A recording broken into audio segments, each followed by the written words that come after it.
Good morning all of you and welcome again. Today we are going to start our next topic, Principle of Management given by Henry Fayol. Henry Fayol और F.W. Taylor, यह दो हैं जिन्होंने हमें principle of management दिए हैं. इसमें सबसे पहले हम अपने हेनरी फेयोल के प्रिंसिपल ऑफ मैनेजमेंट में जा रहे हैं. Henry Fayol, who was born in 1841 in France, and he started work as an engineer in coal mining company. And he is known as father of management studies and thoughts. He is known as father of management studies and thoughts. He has given 14 principles of management. Henry Fayol has given 14 principle of management. तो हम इन principles को पढ़ने जा रहे हैं. First principle is given by him was division of work. Division of work, division यानी divide करना, work यानी काम को. तो division of work says that the whole work must be divided into small task. किसी भी वर्क को एक साथ करने से अच्छा है कि हम उस वर्क को छोटे छोटे टास्क में डिवाइड कर दे. And each task should be assigned to the person according their ability and capability. Task को किसी भी पर्सन को असाइन करना है तो उसकी एबिलिटी और कैपेबिलिटी के अकॉर्डिंग करना है.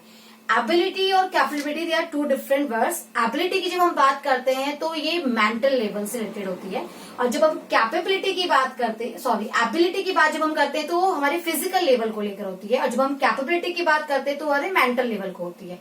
लाइक अगर मुझे कहा जाए कि क्या मैं अकाउंटेंसी पढ़ा सकती हूँ, तो yes, accountancy is my subject. तो मैं उसको पढ़ाने के लिए एबल भी हूँ और कैपेबल हूँ. मैं फिजिकली और मेंटली लेवल दोनों से प्रिपेयर हूँ. लेकिन अगर मुझे कहा जाए क्या मैं फिजिक्स पढ़ा सकती हूँ, तो यहाँ पर ध्यान दीजिए, मैं फिजिक्स पढ़ाने में एबल तो हूँ बट कैपेबल नहीं हूँ. उसको पढ़ के देख तो सकती हूँ लेकिन मैं उसे एक्सप्लेन नहीं कर सकती हूँ, क्योंकि मेरा मेंटल लेवल जो है वो उसके लिए प्रिपेयर नहीं है. आई एम नॉट कैपेबल, मैं यहाँ पर कैपेबल नहीं हूँ. तो जब बात चलती है एबिलिटी और कैपेबिलिटी की, तो यहाँ पर हमें बात करनी है कि जो पर्सन है जिसे हम वर्क असाइन कर रहे हैं वो एबल और कैपेबल यानी उसके लिए डिजर्विंग कैंडिडेट होना चाहिए.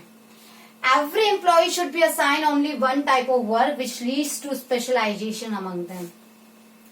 जब हम किसी भी वर्क को छोटे छोटे टास्क में डिवाइड कर देते हैं तो हर पर्सन को एक ही टास्क असाइन किया जाना चाहिए, क्योंकि जब एक इंसान एक ही काम को दिन रात करता है तो वो उसमें स्पेशलाइजेशन अचीव कर लेता है, वो उस काम का स्पेशलिस्ट बन जाता है. तो division of work implies that the whole work must be divided into small task and should be assigned to person according their ability and capability. Every employee should be assigned only one type of work which leads to specialization among them. Task को छोटे छोटे part में divide करके और उस divide को deserving candidate को assign करके और उससे वही काम बार बार करवा के स्पेशलाइजेशन की जो बेनिफिट्स हैं वो डिराइव करना ही डिवीजन ऑफ वर्क का मेन मोटिव है. If the employee is not assigned the work according to his ability and capability, then it will lead to wastage of resources and delay in work. अगर हम इस division of work principal को follow नहीं करते हैं और किसी भी पर्सन को उसकी एबिलिटी और कैपेबिलिटी के अकॉर्डिंग हम उसका वर्क असाइन नहीं करते हैं, तो ऐसे में क्या होगा, ऑब्वियसली वो उस वर्क को प्रॉपर मैनर में नहीं कर पाएगा. तो हमारे जो रिसोर्सेज हमने लगाए, जो एफर्ट्स हमने लगाए, जो टाइम हमने लगाया है, वो सब वेस्टेज हो जाएगा और जो वर्क है वो टाइमली कंप्लीट नहीं हो पाएगा. If he is assigned many type of work at a time, then the individual may get confused and not able to complete the task with his full potential. हमने task तो छोटे छोटे part में divide तो कर दिया है, जो भी होल वर्क है उसको छोटे छोटे टास्क में डिवाइड कर दिया है, लेकिन हम एक ही पर्सन को एक से ज्यादा टास्क अगर देते हैं तो ऐसे में क्या होगा, ही विल गेट कंफ्यूज्ड, वो कंफ्यूज हो जाएगा and he will not able to complete the task with his full potential. वो उस काम को पूरी तरीके से अपना 100% देकर उसे कंप्लीट नहीं कर पाएगा। तो डिवीजन ऑफ वर्क क्या कहता है? Division of work says that principle employs that this principle says that the whole work must be divided into small task and each task will be assigned to the deserving candidate and each person will be assigned only one task to get the benefits of specialization। अगर हम इस division of work principal को follow नहीं करते हैं तो कुछ इसके नेगेटिव इम्पैक्ट्स हैं जो हमारे सामने आते हैं। लाइक आपका जो वर्क, आपके जो रिसोर्सेज हैं वो वेस्टेज हो जाएंगे, आपका टाइम, आपके एफर्ट्स वेस्टेज हो जाएंगे, इनडिसिप्लिन क्रिएट हो सकता है। और इसके अलावा अगर आप उसकी एबिलिटी और कैपेबिलिटी के अकॉर्डिंग वर्क नहीं देते हैं तो डिले इन वर्क होगा, वेस्टेज ऑफ रिसोर्सेज होगा। तो ये कुछ नेगेटिव फैक्ट्स हैं जो इस प्रिंसिपल को फॉलो नहीं करने पर आते हैं। Second principle is authority and responsibility. Authority and responsibility, what is the meaning of authority? हम जानते हैं कि ऑथोरिटी हमने बहुत सुना है, हमारे घर में भी वर्ड यूज होता है। किसके पास में पावर है? Who is having the power to take decision, चाहे फिर वो घर में हो, चाहे किसी बिजनेस ऑर्गेनाइजेशन में हो, किसी भी फील्ड में हो। हर कहीं भी फील्ड में जाइए, आप देखेंगे कि वहां पर किसी के पास में डिसीजन लेने की पावर होती है, रिसोर्सेज को यूज करने की पावर होती है। तो ये जो पावर है, ये पावर ही क्या होती है? अथॉरिटी। तो authority means right and power to use organisational resources and to take various managerial decisions. अगर हम अपने बिजनेस के कॉन्टेक्स्ट में बात करें तो बिजनेस में जिस पर्सन के पास में किसी पर्सन के पास में अगर अथॉरिटी और पावर है अपने ऑर्गेनाइजेशनल रिसोर्सेज को यूज करने की और डिसीजन लेने की, तो इसे हम क्या कहेंगे? उसे हम अथॉरिटी कहेंगे। लाइक सीईओ के पास में ये पावर होती है एक बिजनेस ऑर्गेनाइजेशन के अंदर। स्कूल में हम जाए तो प्रिंसिपल के पास में पावर होती है। तो यहाँ पर दो चीजें हैं, first take decisions and second use organisational resources. कौन है जो डिसीजन लेने की पावर रखता है और जो ऑर्गेनाइजेशन रिसोर्सेज को यूज में ले सकता है। Now responsibility. रिस्पॉन्सिबिलिटी क्या है? रिस्पॉन्सिबिलिटी इज द ऑब्लिगेशन और you can say duty. It is the duty to perform a task in the best possible manner. किसी भी काम को ठीक तरीके से, जितने अच्छे तरीके से कर सकता है उस तरीके से कंप्लीट करने की जो आपकी ऑब्लिगेशन है, that is known as responsibility. तो responsibility is the obligation of a subordinate to do the task in the best possible manner. तो ये हमारी रिस्पॉन्सिबिलिटी है। अब this principle implies that there should be balance between authority and responsibility. ये principle ये कहता है कि किसी भी ऑर्गेनाइजेशन में ऑथोरिटी और रिस्पॉन्सिबिलिटी के बीच में बैलेंस होना चाहिए। क्यों होना चाहिए बैलेंस? सपोज मैंने मेरा एक ऑर्गेनाइजेशन है और मैंने अपने मार्केटिंग मैनेजर को इस बात की अथॉरिटी दी है कि वो मेरी फर्म के एडवर्टाइजमेंट के लिए जो भी वे यूज करना चाहता है वो कर सकता है। लेकिन मैंने उसको इस बात के लिए रिस्पॉन्सिबिलिटी दी है मैंने उसको कि वो मेरे फर्म के एडवर्टाइजमेंट के लिए वर्क करेगा। मैंने उसको रिस्पॉन्सिबिलिटी तो दे दी है, बट मैंने उसे इस बात की अथॉरिटी नहीं दी है कि इसके लिए जो फाइनेंस रिक्वायर्ड होगा वो फाइनेंस यूज कर सकता है। तो यहाँ रिस्पॉन्सिबिलिटी तो मैंने उसको दे दी, बट मैंने उसे अथॉरिटी प्रोवाइड नहीं की है। तो ऐसे में क्या होगा?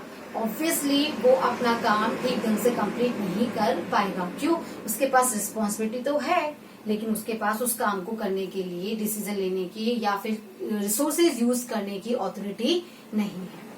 या फिर अगर हम गवर्नमेंट सेक्टर्स में अगर हम जाएं तो हम देखेंगे कि गवर्नमेंट सेक्टर में कुछ पर्सन ऐसे हैं जिनके पास अथॉरिटी तो है, बट किसी तरह की कोई रिस्पॉन्सिबिलिटी नहीं है, यानी कोई रिपोर्टिंग उन्हें नहीं करनी होती है। तो आप देखेंगे कि ऐसे में वो पर्सन जो होते हैं वो कई बार हाईली इररेस्पॉन्सिबल हो जाते हैं, क्योंकि उनके पास में किसी की कोई रिस्पॉन्सिबिलिटी नहीं है, कोई लायबिलिटी नहीं, किसी को जवाब नहीं देना है उन्हें। तो ये चीज जो होती है वो उनको हाईली रिस्पॉन्सिबल बना देती है। तो अगर अथॉरिटी है बट रिस्पॉन्सिबिलिटी नहीं है, या रिस्पॉन्सिबिलिटी है बट अथॉरिटी नहीं है, तो ये दोनों ही कंडीशन फर्म के फेवर में नहीं होती है. So there should be a balance between authority and responsibility. बिना रिस्पॉन्सिबिलिटी के अगर आप ऑथोरिटी दोगे तो ऑथोरिटी का मिस यूज होगा, और बिना ऑथोरिटी की रिस्पॉन्सिबिलिटी दोगे तो आपका काम कंप्लीट नहीं होगा. Authority without responsibility leads to irresponsible behavior, while responsibility without authority makes the person ineffective. बंदा अपना काम ही नहीं कर पाएगा. Superior must punish the subordinate for not completing order, but after providing opportunity of being heard. ये principal कहता है कि अगर आपका कोई सुपीरियर अपना काम ठीक ढंग से कंप्लीट नहीं कर रहा है तो आपके पास अथॉरिटी है किस बात की, उसे पनिश करने की, लेकिन साथ में आपको रिस्पॉन्सिबिलिटी भी है कि आप पहले उसे उसकी बात कहने का चांस भी देंगे. तो अथॉरिटी और responsibility should be balanced in an organisation. Without authority, responsibility does not give any result, and without responsibility, authority can be misused. तो हमें ध्यान रखना है कि ऑथोरिटी और रिस्पॉन्सिबिलिटी में क्या होना चाहिए, एक बैलेंस होना चाहिए. Okay, now we will take our third principle, discipline. Our third principle given by Fayol is discipline. Discipline का मतलब, discipline refers to follow code of conduct, rules, regulation of employment agreement. यानी कि firm में, organisation में जो भी rules and regulation बनाए गए हैं, जो भी कोड ऑफ कंडक्ट हमने मेंटेन कर रखा है, उसको फॉलो करना ही क्या है, this is said to be disciplined. This principle requires first good superiors at all level, clear and fair agreement, judicious application of penalties. इस प्रिंसिपल को फॉलो करने के लिए हमें जरूरत होती है good superiors at all levels, clear and fair agreements, judicious application of penalties. तो डिसिप्लिन का मतलब होता है रूल्स और रेगुलेशन को फॉलो करना. जैसे कि स्कूल में रूल्स बने हुए हैं कि जो हमारा टाइमिंग है वो है 7:30, तो हमें 7:30 तक ही स्कूल में पहुंच जाना होता है. मगर मान लीजिए वहां पे कुछ बच्चे 7:30 तक आते हैं, कुछ बच्चे 7:30 के बाद में आ रहे हैं, तो इसका मतलब ये है कि वो वहां पर डिसिप्लिन नहीं है, वहां पर हाईली इनडिसिप्लिन क्रिएट हो रहा है. इसी तरीके से ऑर्गेनाइजेशन की अगर बात करें तो ऑर्गेनाइजेशन में टाइमिंग है, अगर टाइमिंग के बाद में भी वर्कर्स आते हैं, टाइमिंग पर वो रिपोर्ट नहीं करते हैं, टाइमिंग के बाद तक आ रहे हैं, तो इसका मतलब ये है कि वहां पर इनडिसिप्लिन क्रिएट हो रहा है. और इनडिसिप्लिन कभी भी किसी भी ऑर्गेनाइजेशन के फेवर में नहीं होता है. अगर लॉन्ग टाइम तक इनडिसिप्लिन क्रिएट रहता है फर्म के अंदर तो आगे जाकर उसके एडवर्स इफेक्ट लेने पड़ते हैं. इस प्रिंसिपल को फॉलो करने के लिए यहाँ पे हमने 3 रिक्वायरमेंट देखी है. First good superiors at all levels, यानी हर लेवल के ऊपर डिसिप्लिन को फॉलो करवाने के लिए गुड सुपीरियर्स होनी चाहिए, ताकि वो अपने से जो लोअर लेवल के वर्कर्स हैं उनको ठीक तरीके से डिसिप्लिन में उनको रख सके, उनको कंट्रोल कर सके. लाइक टॉप मैनेजमेंट जो है वो मिडिल मैनेजमेंट को, मिडिल मैनेजमेंट जो है लोअर लेवल मैनेजमेंट को, और जो लोअर मैनेजमेंट है वो अपने अंडर जो वर्क कर रहे हैं उन वर्कर्स को कंट्रोल रख सके और डिसिप्लिन क्रिएट कर सके. Second, clear and fair agreement, यानी जो भी फर्म में एम्प्लॉयमेंट एग्रीमेंट होते हैं वो क्लियर और फेयर होनी चाहिए. यानी अगर एक तरह की, एक सेम तरह की एबिलिटी किसी भी इंसान के पास में है, उसके पास में क्वालिफिकेशन है, तो उनको सेम तरीके से ट्रीट कराना चाहिए. लाइक मेरे यहाँ पर एक वर्कर वर्क कर रहा है, मैं उसे सपोज 10,000 सैलरी प्रोवाइड कर रही हूँ.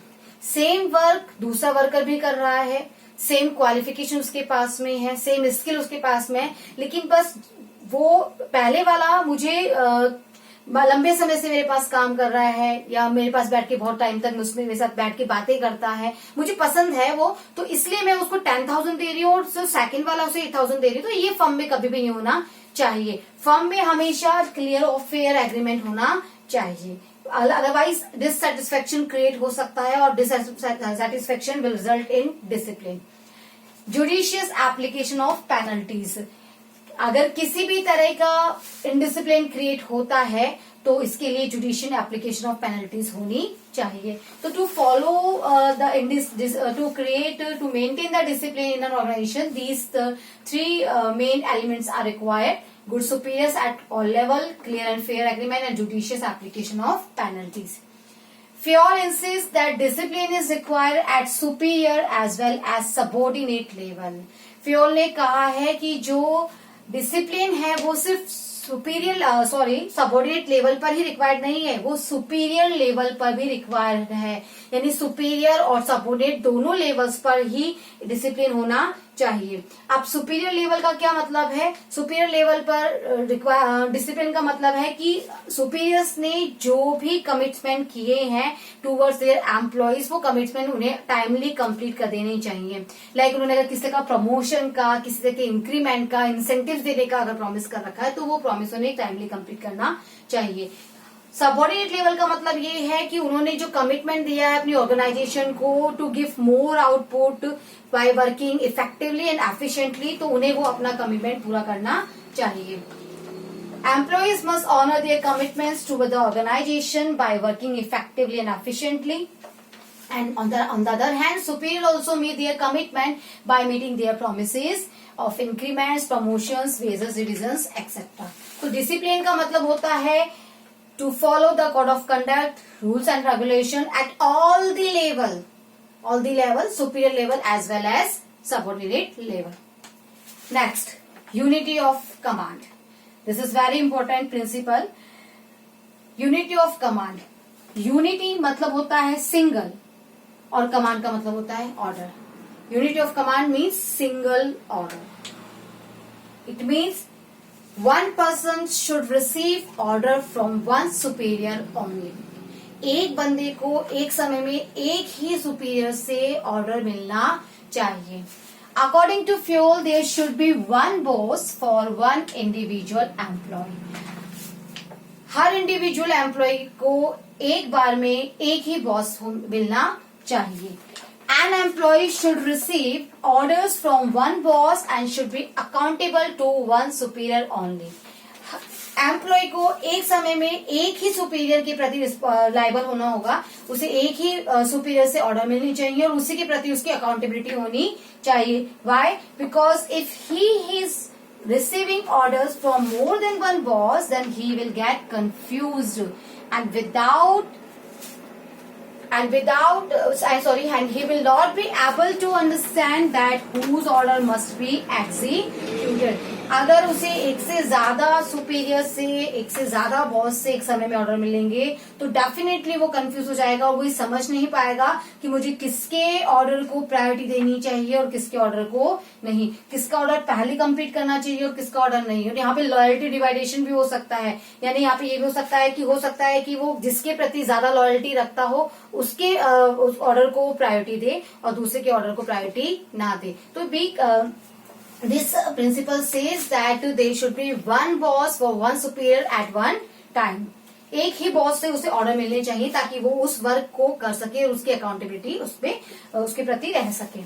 फॉर एग्जाम्पल, मैं आपको एग्जाम्पल देती हूँ। लाइक एक एम्प्लॉय जो प्रोडक्शन डिपार्टमेंट में काम कर रहा है, वहां उसे अपने प्रोडक्शन मैनेजर से ऑर्डर मिलता है कि वो प्रोडक्शन की स्पीड को स्लो रखे ताकि गुड्स की क्वालिटी को मेंटेन किया जा सके। दूसरी तरफ सेल्स डिपार्टमेंट से उसे ये ऑर्डर मिलता है कि वो अपने प्रोडक्शन की प्रोडक्शन को थोड़ा स्पीड अप कर दे, ताकि प्रोडक्शन प्रोसेस को स्पीड अप कर दे ताकि जो पेंडिंग ऑर्डर्स रखे हैं वो कंप्लीट किए जा सके। तो यहाँ पर एक ही समय पर दो ऑर्डर एक एम्प्लॉय को मिल रहे हैं। एक कहता है प्रोडक्शन स्पीड को स्लो कर दो, एक कहता है प्रोडक्शन स्पीड को फास्टन कर दो। तो अब वो समझ नहीं पाएगा कि यहाँ वो क्या करे, स्पीड को स्लो रखे या स्पीड को फास्टन करे। तो ही विल गेट कंफ्यूज और हो सकता है इस कंफ्यूजन में वो अपने काम को ठीक तरीके से कंप्लीट ना कर पाए।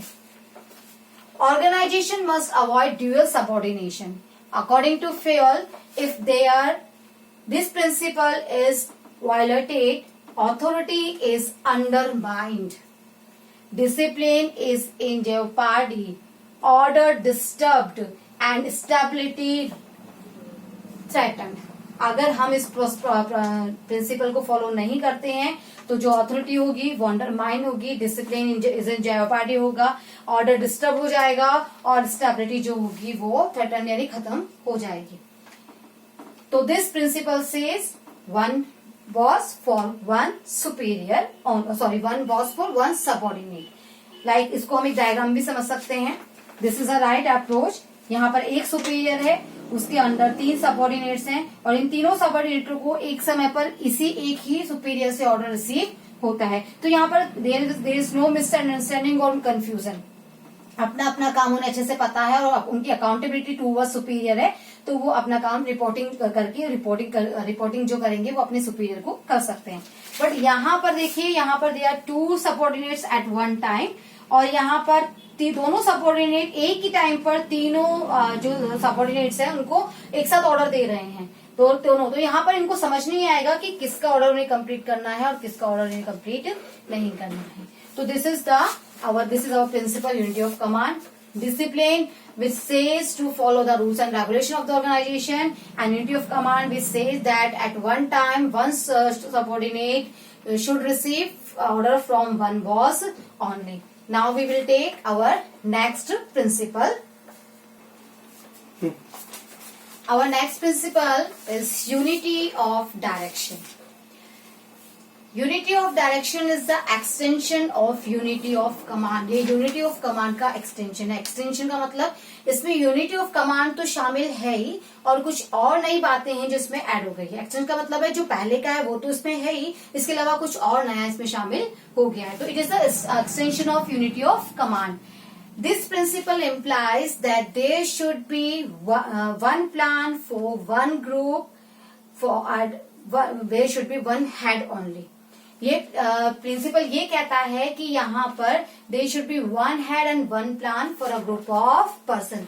एक ग्रुप के लिए एक ही प्लान होना चाहिए और एक ही हेड होना चाहिए। तो यहाँ पर जो ड्यूअल सबऑर्डिनेशन है, जो अवॉइडेशन ऑफ ड्यूअल सबऑर्डिनेशन है वो तो यहाँ है ही, साथ में यहाँ पर एक चीज और आ गई है कि यहाँ पर ये कह रहा है कि there should be one plan, एक ही प्लान होना चाहिए। तो this principle says one head, one plan and one group.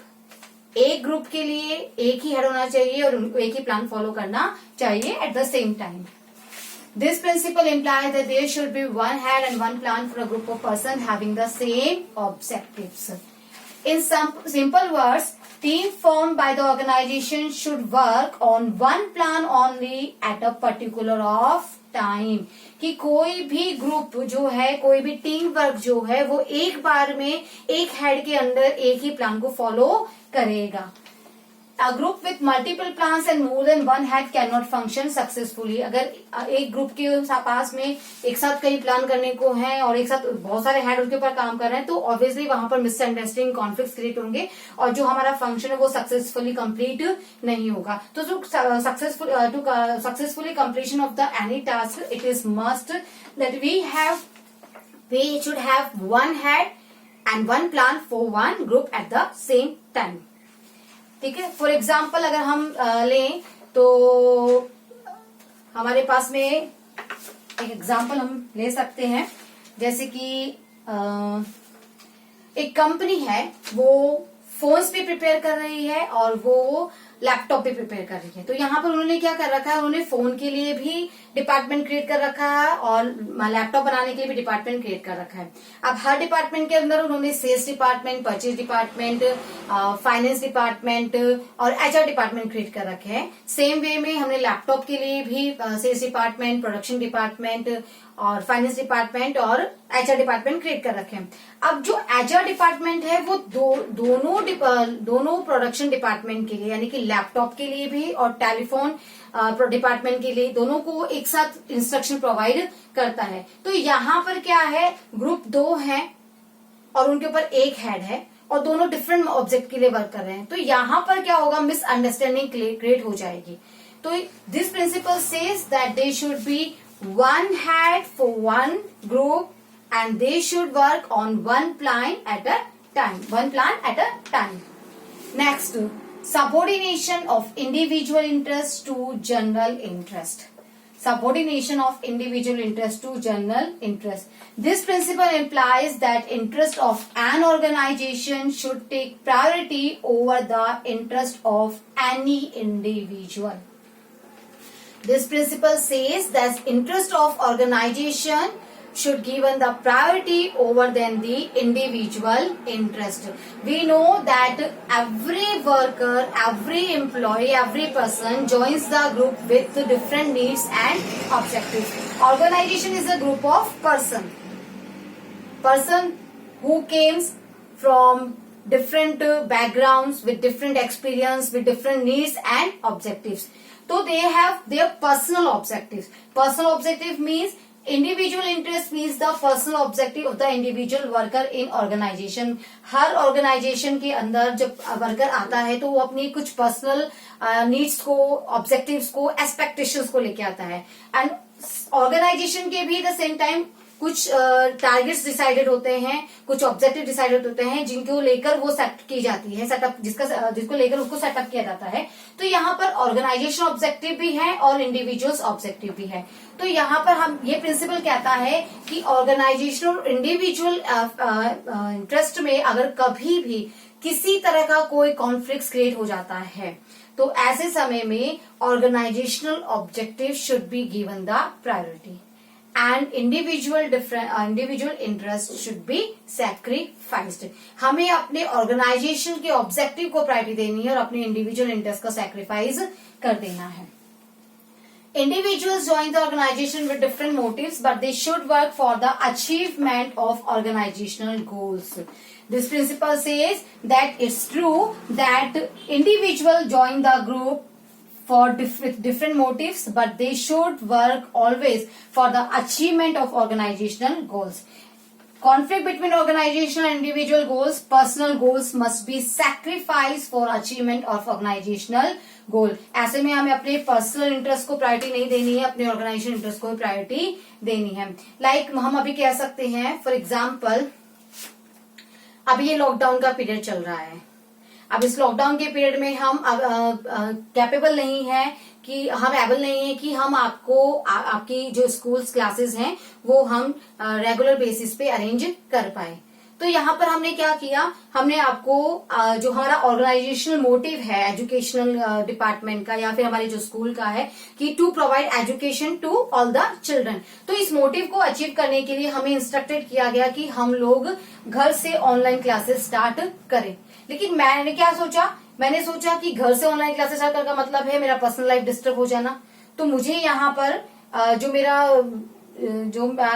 मेरी पर्सनल लाइफ है वो डिस्टर्ब ना हो, इसलिए मुझे अपने इंस्टीट्यूशंस को इस बात के लिए मना कर देना चाहिए कि मैं ऑनलाइन क्लासेस नहीं लूंगी. तो it will be not good. ये यहाँ पर मुझे क्या करना है, यहाँ पर मुझे अपने ऑर्गेनाइजेशनल गोल को प्रायोरिटी देनी है, मुझे अपनी पर्सनल गोल को प्रायोरिटी नहीं देनी है. मुझे क्या करना है कि जो मेरा ऑर्गेनाइजेशन है उसके फेवर में जो है मुझे वही काम करना है. तो आप ये समझ गए होंगे कि अगर किसी भी तरह की this principle strongly favour that if is there any conflict between the organizational goal or personal goal, then personal goals must be sacrificed to achieve your organizational goal. हमें अपने ऑर्गेनाइजेशन को इम्पोर्टेंस देनी है, अपने पर्सनल ऑब्जेक्टिव्स को नहीं. Next, remuneration to employees. This principle says that every employee should get a fair remuneration from the organization. कि हर employee को एक फेयर रेम्यूनरेशन मिलना चाहिए. अब रेम्यूनरेशन का मीनिंग क्या होता है? Remuneration, an employee whatever he is getting from the employer for providing the service. किसी भी एम्प्लॉयर को जब हम सर्विस प्रोवाइड कर रहे हैं तो उसके बदले में जो हम अचीव करते हैं that is known as remuneration. तो this principle says that the remuneration should be justified for both employee as well as employer. This should be satisfactory for both employee as well as employee. Employee और employer दोनों के लिए ही justified या satisfied होना चाहिए. The overall pay and compensation should be fair to both employees and employer in the employees and the organization. ये organization और employees दोनों के लिए ही फेयर होना चाहिए. यानी एम्प्लॉयज को लगना चाहिए कि जितने एफर्ट्स उसने किए हैं उसको उसके अकॉर्डिंग रेम्यूनरेशन मिल रहा है. तो एम्प्लॉयर को भी लगना चाहिए कि मैं जिस हिसाब से आउटपुट एम्प्लॉय मुझे दे रहा है उसके अकॉर्डिंग जो पेमेंट मैं उसे कर रहा हूं वो पेमेंट जो है वो फेयर है. The employees should be paid fair wages and salaries which would give at least a reasonable standard of living. हर एम्प्लॉय को फेयर वेजेस और सैलरी मिलनी चाहिए जो उसे हेल्प कर सके to maintain their standard of living, and at the same time it should be within the paying capacity of the organisation, और साथ में ऑर्गेनाइजेशन के लिए भी होना चाहिए कि वो उसकी कैपेसिटी के अंदर हो, उसकी पेइंग कैपेसिटी के अंदर हो, कि जितना आउटपुट वो दे रहा है, एम्प्लॉय दे रहा है, मुझसे ज्यादा उसको पेमेंट नहीं कर रहे हैं, कि हम कोस्ट तो ज्यादा आ रही है लेकिन जो रिजल्ट है वो हमें कम मिल रहे हैं. In other words, remuneration should be just and equitable. This says that simply words that remuneration should be just and equitable. So the remuneration to employees. Today we learned our 7 principles of management. Now we will learn our next principle of management.